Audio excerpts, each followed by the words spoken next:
Verleden week liet ONS de overwinning in blessuretijd liggen. Het waard trok een eigen goal in de laatste minuut 2-2 in Berkem.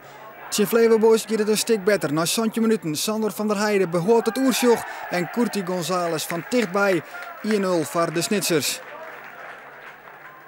4 minuten voor het skoft. De actie van Ale de Boer vindt Sander van der Heijden. Die had de vrijheid en een prachtig schot in de vierde hoeken. 2-0 voor ONS Snits.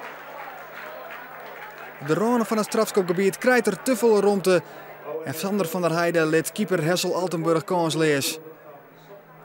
In de tweede helft, na een lieds kwartier. Mooie aanval, Mark de Vries luidt waarom op Van der Heijden. En dan de hensbal van Pieter Westra. De scheidsrechter had het zien. Jout Westra zijn tweede gele kaart. En dat betekent dus reed voor de verdediger van Flevoboys. Die het er net mee eens is. Maar in de herhaling is wel degelijk te zien dat Westra de bal op de hand krijgt. En dus is het een terugde strafschop. Van der Heijden achter de bal. En het is 3-0 voor ONS.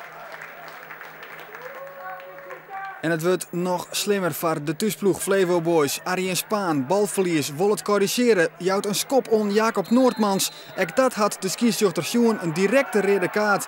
En dus moet Flevoboys maar 9 man verder.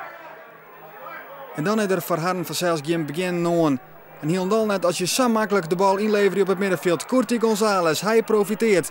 Alleen op Altenburg aan en hij rondt het keurig aan. 4-0 voor ONS en de eerste overwinning van het seizoen is binnen.